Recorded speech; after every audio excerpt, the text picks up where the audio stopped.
Hey there. So, thanks for taking a little bit of time to spend some time with me as you learn about our church home makeover, Valley Edition. So, if you weren't able to make one of the town halls, we just really want you to be informed and aware of all that's happening in the life of our church. But first, I want you to listen to this important verse from Ephesians 3:20 through 21. It says this: "Now to him who is able to do immeasurably more than all we ask or imagine, according to his power that is at work within us. To him be glory in the church and in Christ Jesus throughout all generations, forever and ever. Amen." So as you hear those verses, how have you experienced these verses and seen God at work here at Valley in this last year and or in your own life lately? There was tons of responses to that when we met at the town halls. People talking about all sorts of things like just the growth that we've experienced in the life of our church and Valley kids being crammed, and people lifting up their own stories of how God has been working in their life to move them to live better for God, for people, for a change, and just all kinds of hope that popped up. And that's why we're talking now, so that more people can experience God working in their lives too, like maybe you've experienced. And I'm sure you thought of some things and thought of some ways God has been working in your life too. And so this is about what God has helped us imagine that we hadn't imagined yet. We have a vision to build in the future, but first we need a makeover, and we have to leverage this current space better. Here's why. We're growing, and in the last year, we've seen tons of new faces and energy. Valley Kids is bursting at the seams many Sundays, and our current Valley Kids configuration and space, it's quite limiting in many ways, and we want to care well for what God is entrusting us with right now. And so that means not sacrificing effective ministry in the present so that we can lean more boldly into the future that God wants to give us. In the last year, leadership has wrestled with the current sky-high landscape of construction costs and the financial realities of that for our church right now. So we compared creative and way more cost-effective renovation and remodeling ideas for more effective ministry and growth in this current space, and we have a vision that we want to share with you. This will help us respond to our growing needs and current realities in the present while still keeping our eyes on that horizon and goal for the future. And I want you to know that we're not alone in this either. Lots and lots of churches have reevaluated building versus remodeling coming out of the last few years and the pandemic. So with our architects, we've spent the last year praying, dreaming, discerning, lots of discussion, and we came up with a plan to renovate and remodel. The plan would increase our Valley Kids space, create dedicated space for our older elementary kids, middle and high school students, college students, and an intentional gathering and welcome space for Sunday mornings, all while maintaining our current worship capacity. It's pretty cool, and we think it's very well done. But first, we want to walk you through the realities our leadership has been walking through this last year. Like I said, with much discernment, conversation, tons of care for our church and you, and through lots and lots of prayer. We want to be 100% transparent. So if you were able to download the remodel town hall meeting notes that we sent you and that you saw, feel free to do that if you hadn't yet. And let me just walk you through that and follow along page by page for a minute. So let's start with the building current reality and facts. You'll see that there with a bunch of numbers. How much we have in the building fund at this point that we started in 2018. We currently have in our building fund $444,000. Now, how much would the build have cost pre-pandemic? We thought that would have been about $1.5 million. That's what construction costs were then, about $1.5 million. How much would current new build estimates cost? Right now, they're about $3 to $3.25 million. What would the mortgage be if we have $1 million or more saved for down payment? We know that we can get a 30-year fixed mortgage around 5 to 7% from the United Methodist Michigan Area Loan Fund. So if we had certain amounts of money saved for a down payment, this is what the mortgage would be, and you can see that written down in your notes. If we had $1 million saved, a $2 million mortgage would be $10,736 a month. If we had all those other numbers saved, it would be that much per month, so on down to $750,000 mortgage. If we had that much money saved to be able to afford that kind of a mortgage, it would still be just slightly over $4,000 a month. What utilities would potentially be. We know this from a building a number of years ago that was designed and built that was similar to the one that we had thought about building. Now these utility costs might be a little higher now, but at the time it was almost $1,500 to $2,000 a month above what the mortgage cost would be. Now, here's something really interesting that not many of you probably know. How much do we currently pay for our lease and rent? We currently pay, Huntington Bank has been extremely generous and awesome partners with us. We currently pay $850 a month for our lease, which includes all utilities. So we went to them and said, if we consider doing some kind of remodel, we want to know that we could be here a little bit longer term and we wouldn't do this and then just be kicked out. So here's what they came back to us with, and we thought this was a huge God message. We'll continue to pay $850 a month for the next 2 years. That will go up after February in 2025 to a 2-term, 10-year lease. And we will only pay at that point $1,200 a month for the first 5 years in that, and then $1,500 a month for the second 5 years. Now here's what I want you to know. This is cheaper than monthly rent for a 2-bedroom apartment almost anywhere. That's crazy. So when we learned this, that was like a huge God message for us, an affirmation. We felt like God was saying in many ways, you're onto something big here. Keep going. Keep talking. So our yearly annual giving trends, we want you just to see this so you know where we're at financially.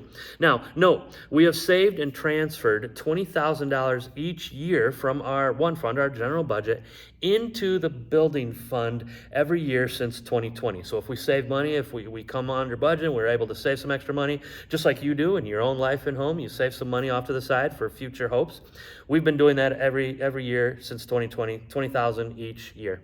So here's what you notice. In 2017, our giving, and 2018, 2019 was just over $300,000 each of those years, which includes giving that was given extra beyond the general budget to our building fund. In 2020, pandemic started, our giving went down $255,000, as many churches did. That number includes a $27,000 loan that we got from the government, that PPP loan, to help us pay staff and keep our ministry afloat. So that was income for us. In 2021, our total giving was $250,000 plus, over and above that, an additional $80,000 from one donor to the Sent Fund. In 2022, last year, we were around $252,000 in overall giving. This year, we're around a 10 to 11% increase from the same time now as compared to last year. So we're expecting to end the year around that $265,000 to $270,000, getting closer to where we were pre-pandemic. Now, average monthly expenses. 2022, our average monthly income was just shy of $21,000 a month. Our average monthly expenses were just shy of $19,000 a month. Our current monthly parsonage mortgage payment, the home that I live in and you help support us with, is $972 a month. Our current bank account balance hovers around $50,000 week by week, which is a good number to have. We want to make sure if something catastrophic happens, we have enough to fulfill our ministry and mission obligations for a few months. Our current average worship attendance, around 100 to 120 people in person during the school year. Obviously, you know, in the summer, we tank, right? You all love to travel. Our college students go, and that's okay. It's just a different time of year for us, and so we tend to see some worship rhythm and flow in terms of attendance. And best we can tell, about 20 to 30 online each week, whether that's right at 10:30, watching live, or throughout the week. We believe this is an authentic number to strive for. An average in-person worship attendance to sustain and handle a building mortgage would be at least 225 to 250 people regularly attending who are also really generous givers. That will require 2 services, which will probably, if we continue this growth, we'll have to do that soon and go to 2 services, which is awesome. More people being good neighbors for God, for people, for a change, right?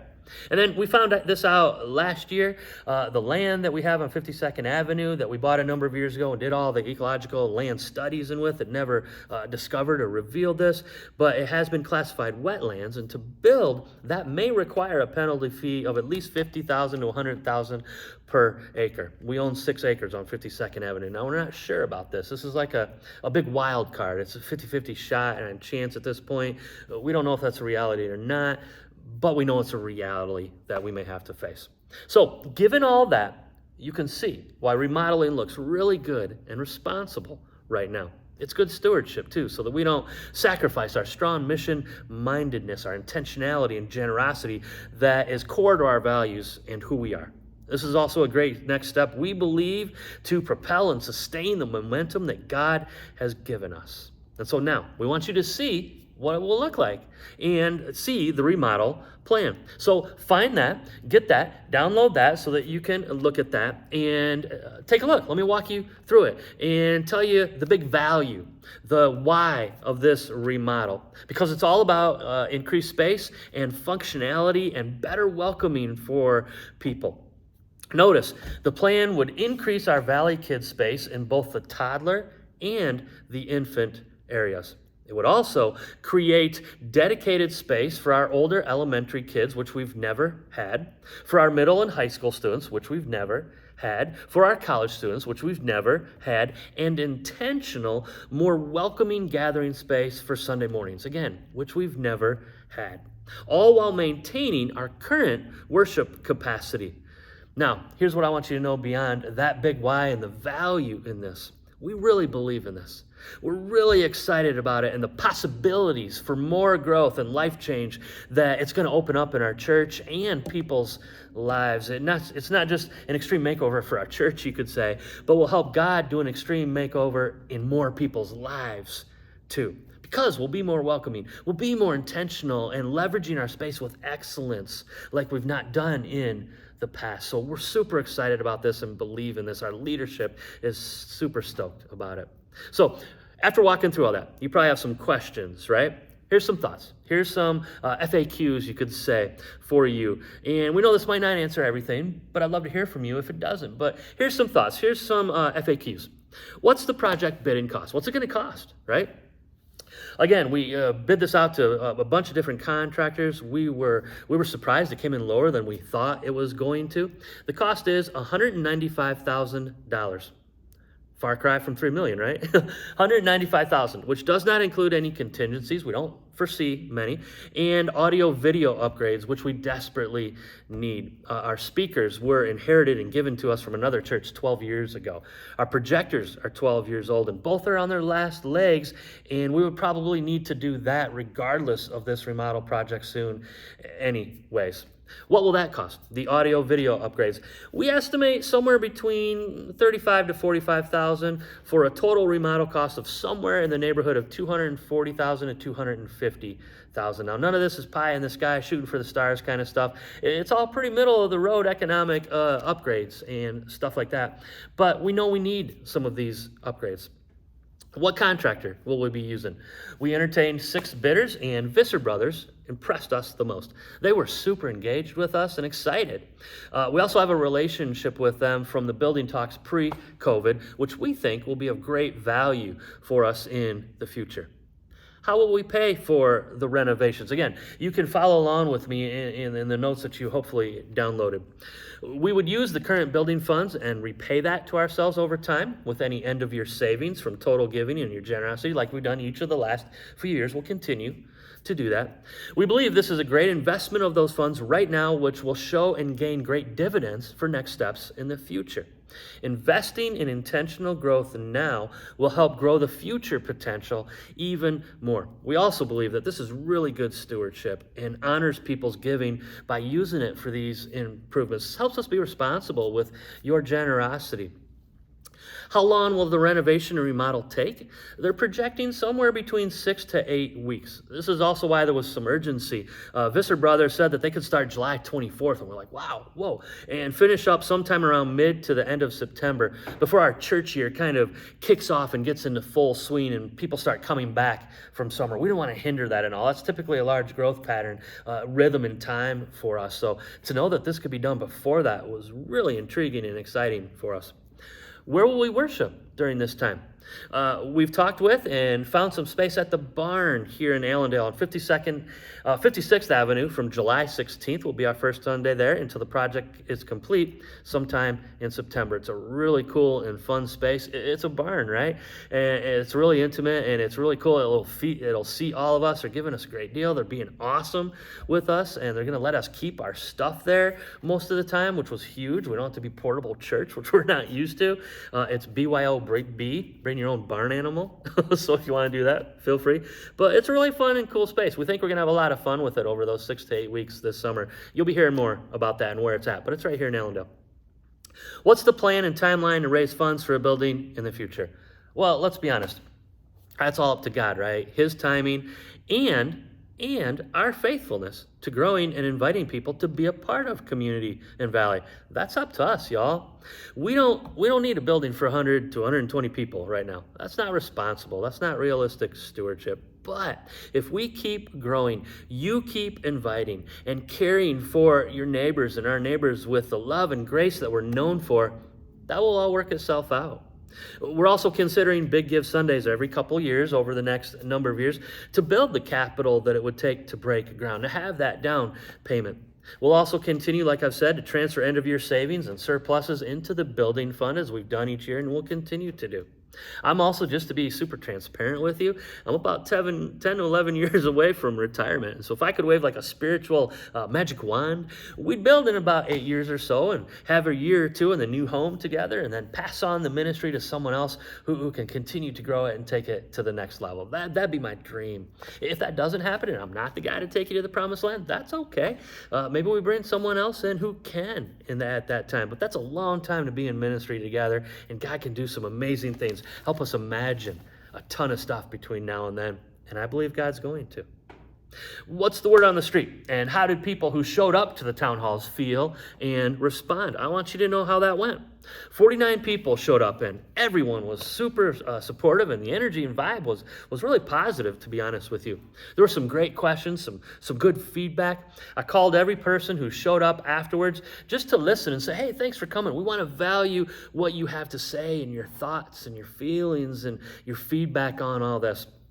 And that was great to talk with to those 49 people. And everyone was supportive and felt like it was the right move for Valley right now at this stage in our journey. I even got some texts from a number of people who said, we can't make it to the town halls, but we love Valley. We're supportive of whatever y'all want to do. We just love what God is doing in our lives and in other people's lives at Valley. How can I help with this remodel project?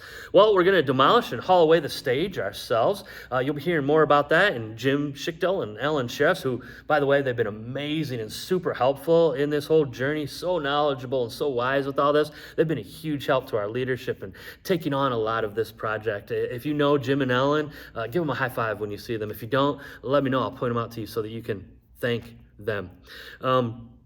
So we'll be doing some of those things ourselves. We'll also need help moving all of our worship gear and equipment to the barn for worship sometime during the week of July 10th. We're also going to need help moving a lot of our stuff into a truck that Visser Brothers is going to provide, so the space is free and clear for them to work, get in here without us giving them headaches so they can get this project done. So you'll be hearing about ways that you can help. How can I give to the project and help make it more affordable? You'll be hearing about that soon too. And we're really excited about this opportunity and some ideas that we've come up with so that we all can step into God's generosity so that we can be generous with this project as well, for God, for people, for a change. So keep your eyes and ears open for all those ways that you can help and be a part of this through your prayers, your time, your generosity, and your support. So that's what I have for you today. I hope you found that helpful. I hope you found that informative. Thanks so much for taking the time to walk through this with us. And listen, if you have any questions, if you have concerns, if you have feedback, please get in touch with me and let me know. We want to listen. We want to hear from you. You can email me or you can call me. My cell number is 269-501-8602. Again, that's 269-501-8602. We're available 24/7 all day to hear your questions, listen to your feedback. 269-501-8602. That was kind of goofy, wasn't it? Like an infomercial. But anyway, seriously, we want to hear from you. If you have questions, thoughts, or concerns or feedback, please let me know. I'd love to talk more with you about that. And again, I hope you found this time helpful. And I believe in this. I'm super stoked and excited about it. Our leaders are too. And we can't wait to see what God does in our church and our community through this next step. God bless. Thanks for taking the time. We love you, Valley. We'll talk later.